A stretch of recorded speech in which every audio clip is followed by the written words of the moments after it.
In this video, we are learning how to thin out tomato plants after we have started them from seed.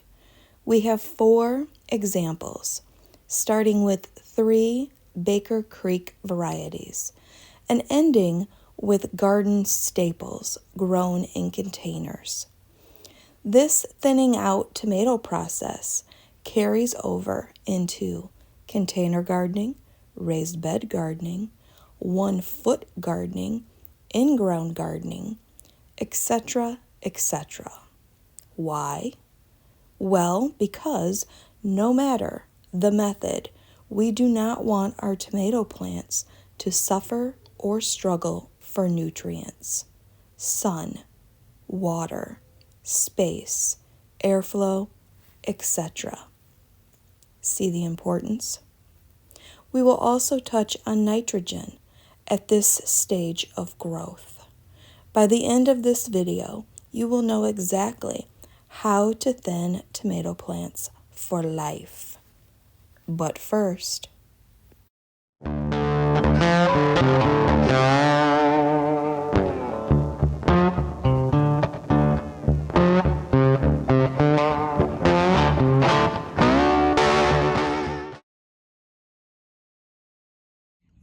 I need to thin these tomato plants.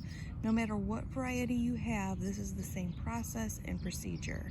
And you want to do this so that basically you don't have a gob of tomato plants like I do over here, trying to compete like they were weeds. So I've kind of taken my finger and just spread them apart so I could see what is the smallest. And I believe this one right back here is the smallest. And I'm just going to carefully and slowly pull that up, and you can hear how the root will give way. You'll hear a little crunch, and that's it. The most that I do is 3, and now it's absolutely perfect. And you'll have purists who will say just 1. Well, I absolutely prune mine, and you'll see this, to almost an inch of their life.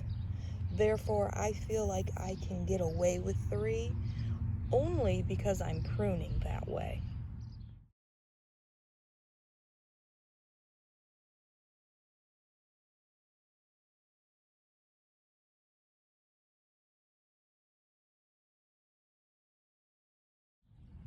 So now we have an example of where I've used a lot more seeds. And you do want to do that because you can't go back in time and have those 3 weeks that you were trying just a few seeds. And if they don't come up, you're obviously screwed out of that time. So this is why you'll put a lot of seeds in here. Why I chose to do that, because really you're just doubling down. And I'm just going to continue to take them out and thin them out. And you can see at this point that they do not have a lot of roots at all. If you wait till these get bigger, look at how small this one is. This one's got to go. If you wait till they're bigger, then their roots are going to get bigger, and you're going to end up maybe pulling out the whole group, and obviously that's not what we want to do. If you notice all around here, I have got grass, and I love to mulch with grass because it keeps in all of the moisture, it suppresses the weeds, it adds some nitrogen, and it usually is going to leach the most nitrogen the first day or 2. Once it starts to dry out, that nitrogen leaves. However, you got about a month to where it's just kind of acting like a slow release fertilizer, and that nitrogen is still in the soil. Nitrogen helps to produce leaves. And at that point, I should say at this point, that's totally and completely fine. Now I've got 5 of these left, and I really just want 3, so I'm going to pull this up. And I'm getting closer and closer here to pulling up more of them at the same time. You can see how the soil is kind of disturbed. So if you're new and if you want to just hold down part of the soil and pick with the other, I'm holding the camera, so that's not really a possibility for me. Now I'm just going to look at the tops and the height, and I'm going to see what is going to be my last pick out of here. And I feel like it needs to be this one, but just by a hair. Now, I'm just gonna go through and lightly firm that back in because I have had a little bit of a disturbance around the roots. Okay, so the point I was trying to make about the grass here is you do want this nitrogen right now. This is a great time for you to have nitrogen here because that's all you can do is concentrate on the leaves and the stems. There's no little tomatoes here. There's not even any little blossoms at this point.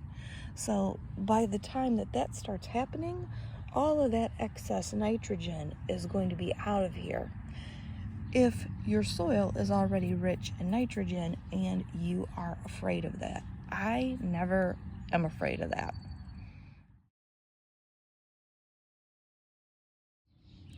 All right, we can see their first set of leaves.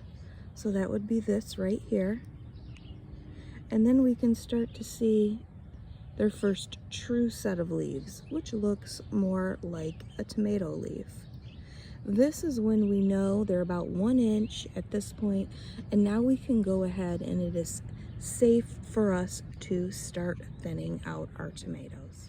Once you have them spread apart and they really look all about the same, then what I do is I would choose the ones more on the outside. Don't go right for the middle because now you have more of a chance to disrupt all of the rest of those little roots around the tomatoes. So just sort of start from the perimeter here, pull straight up.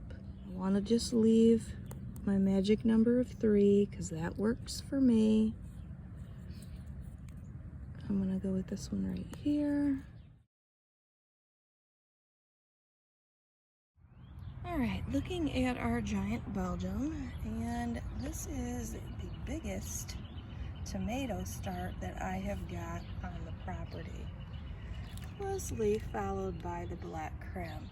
Okay, so it is easier to do this off camera because you are kind of taking both hands, separating and moving them out to see what is the biggest and what is the tallest. And this definitely is the biggest and the tallest. That one was easy. I think I'm going to take this one out right here. It looks like these leaves on this one, it's in between these two, and it looks like this one just has a little bit more girth to it and a little bit more development. So I'm just going to pull this one straight up, throw it away, and then I am going to take my finger, because I did just kind of rock their little small root world, and I'm just going to secure these roots in very quickly with my fingertip, and that is it. We are good to go.